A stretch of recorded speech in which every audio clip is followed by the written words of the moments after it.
हर दिल के వైఎస్ఆర్ కే సాత్ హమ్ పూరా అనే నినాదంతో రాష్ట్ర వ్యాప్తంగా ముస్లిం మైనారిటీలందరూ సీఎం జగన్ ఆధ్వర్యంలో ముందుకు వెళ్తున్న నేపథ్యంలో మనం అనంతపురం నగరంలోని వక్స్ బోర్డు చైర్మన్ కాగజ్ గారు రిజ్వాన్ గారి దగ్గర ఉన్నాం. ఆయన అడిగి మరిన్ని వివరాలు తెలుసుకుందాం. ఇప్పుడు జరగబోయే ఎన్నికల్లో 2024 ఎన్నికల్లో మైనారిటీలందరూ ఏ విధంగా ముందుకు వెళ్తారనే దానిపై ఆయన అడిగి మరిన్ని వివరాలు తెలుసుకుందాం. అస్సలాము అలైకుం వరహమతుల్లాహి వబర్కాతుహు. రాష్ట్ర వ్యాప్తంగా జగన్మోహన్ రెడ్డి గారు బీసీ ఎస్సీ ఎస్టీ మైనార్టీలు అనే నినాదంతో సామాజిక న్యాయం ఎన్ని పథకాలు, అదేవిధంగా పదవులైతే ఏమి, ఆర్థికంగా సామాజికంగా అన్ని విధాలుగా ముందుకు తీసుకెళ్తున్న ప్రభుత్వము జగన్మోహన్ రెడ్డి గారి ప్రభుత్వం. అందులో భాగంగా మైనార్టీలకు ప్రత్యేక స్థానము వైఎస్ రాజశేఖర రెడ్డి గారి కుటుంబంతోనే సాధ్యమని చెప్పి తెలియజేస్తున్నాం. అందులో భాగంగా జగన్మోహన్ రెడ్డి గారు గత ప్రభుత్వంలో కంపేర్ చేసుకుంటే తెలుగుదేశం ప్రభుత్వంలో వాళ్ళ 5 ఏళ్ల ప్రభుత్వంలో 2200 కోట్లు ముస్లిం మైనార్టీలు కేటాయిస్తే ఈ 4.5 సంవత్సరాల కాలంలో 23,000 కోట్లు ముస్లిం మైనార్టీలకి ఏదైతే నిధులు విడుదల చేశారో జగన్మోహన్ రెడ్డి గారి ప్రత్యేకత. మరి అందులో భాగంగా రాజశేఖర రెడ్డి గారు 4% రిజర్వేషన్లు ఇచ్చి ముస్లింలు ఇంజనీర్లు అయితేమి, డాక్టర్లు అయితేమి ఏ విధంగా ఎదిగినారని అందరికీ తెలిసిన సత్యమే. అందులో భాగంగా ఇక 2024 ఎన్నికల్లో కానీ జగన్మోహన్ రెడ్డి గారిని ముఖ్యమంత్రి చేసుకోవాలన్న ఉద్దేశంతో హర్ దిల్ మే వైఎస్ఆర్ హమ్ సబ్ జగన్ కే సాత్ అనే నినాదంతో రాష్ట్రంలో ప్రతి ఒక్క ముస్లిము మసీదుల దగ్గరికి వెళ్ళి వాళ్ళ సమస్యలు తెలుసుకొని వాళ్ళ మసీదుల్లో ఏమన్నా లోతుపాట్లు ఉన్నా అన్నీను నోట్ చేసుకొని ఐప్యాక్ టీం ద్వారా మేము సీఎంఓకి పంపించడం జరుగుతుంది. అందులో భాగంగా ఇవాళ విప్లవాత్మకమైన మార్పులు ముస్లిం మైనార్టీలో వస్తుంది. అందులో భాగంగా ఖచ్చితంగా ముస్లిం మైనార్టీలు అందరూ 100% వైఎస్ జగన్మోహన్ రెడ్డి గారు అంటే ఉంటారని తెలియజేస్తున్నాను. మరోవైపు వక్స్ బోర్డు ఆస్తులకు రక్షణ లేకుండా పోతుందని చెప్పి ప్రతిపక్షాలు ఆరోపిస్తున్న పరిస్థితి. దానికి ఏమైనా ప్రత్యేకమైన మీరేమైనా టీం తయారు చేసుకోవడం కానీ దాని మీద ఏమైనా పూర్తి స్థాయిలో దృష్టి పెట్టారా? ఇవన్నీ ఈ ఆరోపణలన్నీ నిరాధారం.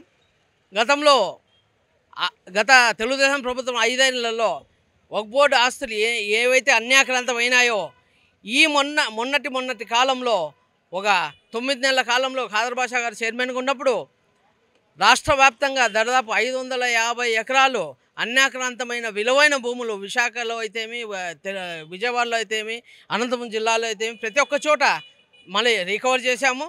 ఇవన్నీ నిరాధారమైన ఆరోపణలు. మేమైతే వక్ఫ్ బోర్డు పరిరక్షణ కోసమై జగన్మోహన్ రెడ్డి గారు ఏదైతే మేనిఫెస్టోలు చెప్పారో అందులో భాగంగా ప్రతిదీ సర్వే జరుగుతోంది. ప్రతి దానికి కంచె వేయడానికి కానీ ప్రత్యేక నిధులు కేటాయిస్తున్నారు. ముస్లిం మైనార్టీలకు రిజర్వేషన్ విషయంలో ఏమైనా ప్రాబ్లమ్స్ ఉన్నాయా? ముస్లిం మైనార్టీలకు రిజర్వేషన్ ఇచ్చిన తర్వాతనే ముస్లిం సమాజము ముందుకెళ్తుంది అని చెప్పి మీరు మమ్మల్ని కాదు, నాయకుల్ని కాదు, మీరు ప్రజల దగ్గరికి వెళ్ళి ఎవరైతే లబ్ధిదారులు ఉన్నారో వాళ్ళకి అడిగితే తెలుస్తుంది. అదేవిధంగా విదేశీ విద్య దీనికి సంబంధించి ఎంతమంది మైనార్టీలు లబ్ధి పొందినారు. ఇవన్నీ సామాజికంగా మేమైతే ఇంత మునుపు గతంలో జస్టిస్ రంగనాథ్ మిశ్రా కమిషన్ అయితేమి, సాచార్ కమిటీ అయితేమి దళితులకంటే దీనస్థితిలో ముస్లిం ఉన్నారని చెప్తే ఆ రిపోర్ట్లను కాకున్నట్టు ఇవాళ ముస్లింలంతా ఇంజనీర్లు, డాక్టర్లు అవుతున్నారు.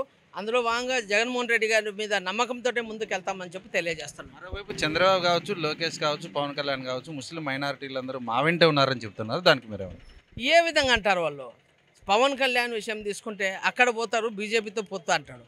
మళ్ళీ తెలుగుదేశం పార్టీ తెలంగాణలో పోయి తెలుగుదేశం పార్టీ కాంగ్రెస్ పొత్తులో పోయినారు. ఇక్కడికి వచ్చిన తర్వాత ఇక్కడ బీజేపీ మేము వాళ్ళతోనే ఉన్నామని అంటారు. జనసేన చూస్తే మళ్ళీ టీడీపీతో ఉందని అంటారు. ఇదే విధంగా టెక్నికల్గా కానీ లాజికల్గా కరెక్ట్ చెప్పండి. వాళ్ళు కేవలము వాళ్ళ కులాల ఓట్లు ఇంకోటి ఏమన్నా సమీకరించుకోవడానికి ప్రజలైతే అన్ని కులాలు బీసీ ఎస్సీ ఎస్టీ మైనార్టీలు ప్రతి ఒక్కళ్ళు, అదేవిధంగా అగ్ర కులాలు అన్నీను వైఎస్ఆర్సీపీతోటే ఉన్నారు. రాబోయే ఎన్నికల్లో 2024లో జగన్మోహన్ రెడ్డి గారు ముఖ్యమంత్రి కావడం అయితే ఖచ్చితంగా తథ్యమైంది. మరోవైపు కులగణన చేస్తున్న పరిస్థితి, దాంట్లో మైనార్టీలకు ఎలాంటి ఉపయోగాలు ఉన్నాయి? ఖచ్చితంగా ఇది చాలా మంచి పరిణామం. కానీ ఇప్పుడే కానీ దాదాపు కులగణన జరిగి 94 సంవత్సరాలైంది. దాని మీద ఒక నిర్ణయం తీసుకోవడం అనేది చాలా చారిత్రాత్మకం. మరి అందులో భాగంగా దేశంలో మొదటిగా నితీష్ కుమార్ గారు కులగణనకు సంబంధించి అదే మంత్రివర్గంలో తీర్మానం చేసుకున్నారు. అందులో భాగంగా రాష్ట్రంలో జగన్మోహన్ రెడ్డి గారు కులగణన పైన తీసుకోవడం నిర్ణయము మరి ఇది ఏమైతే సామాజికంగా ఎంత వెనకబడి ఉన్నారు, స్టాటిస్టిక్స్ తీసుకుంటేనే కదా మీకు సంక్షేమ పథకాలు అయితే వాళ్ళకి ఏ విధంగా ఇంకా ఆర్థికంగా సామాజికంగా అభివృద్ధి చెందాలని చెప్పి స్టాటిస్టిక్స్ ఉంటేనే ఏదైనా కానీ అమలు చేయడానికి సాధ్యమవుతుంది. అందులో భాగంగా అది ప్రతి ఒక్కరు హర్షిస్తున్నారు, అందులో ఎటువంటి సందేహం లేదు. అది రాజకీయంగా ఎందుకు ఈ విధంగా దూసుకొని పోయి జగన్మోహన్ రెడ్డి గారు ఇంత నిర్ణయాలు ఇంత ఫాస్ట్ తీసేసుకుంటున్నారని వాళ్ళ ఏమంటారు దురుద్దేశంతో మాట్లాడుతుందని చెప్పి తెలియజేస్తుంది. వైపు సీట్ల మార్పు ఉంటుంది రాష్ట్ర వ్యాప్తంగా సుమారు 50 నుంచి 60 వరకు అంటున్నారు, దానికి ఏ విధంగా చూస్తారు? అది సీట్ల మార్పు విషయం అని అంటే ఏదన్నా కానీ సర్వేలు అనేది చేస్తారు, ఏ పార్టీలైనా కానీ ఏవైనా కానీ సర్వేలు చేసుకుంటారు. అందులో భాగంగా వీళ్ళు అక్కడ పోవచ్చు, వాళ్ళు ఇక్కడ రావచ్చు, కానీ ఏది ఏమైనా కానీ మేమైతే ఖచ్చితంగా వై నాట్ 175 అనే నినాదం ఏదైతే మా ముఖ్యమంత్రి గారు తీసుకున్నారో అందులో భాగంగా ఖచ్చితంగా మేము 175కు 175 స్థానాలు గెలవబోతున్నాం, దాంట్లో ఎటువంటి సందేహం లేదు. 2024 ఎన్నికల్లో ఖచ్చితంగా 175కి 175 సీట్లు సాధిస్తామని ముస్లిం మైనారిటీ బడుగు బలహీన వర్గాలన్నీ కూడా సీఎం జగన్ వెంటే ఉంటారని చెప్పి తెలియజేసిన పరిస్థితి. అనంతపురం నగరంలో ఉన్న కాగజ్ గారు రిజ్వాన్ గారు ముస్లిం మైనారిటీల ఆధ్వర్యంలో ప్రతి ఇంటికి వెళ్ళి ముస్లిం మైనారిటీల గుండెల్లో సీఎం జగన్ ఉండేలా చర్యలు తీసుకుంటున్నట్లు తెలియజేస్తున్నారు.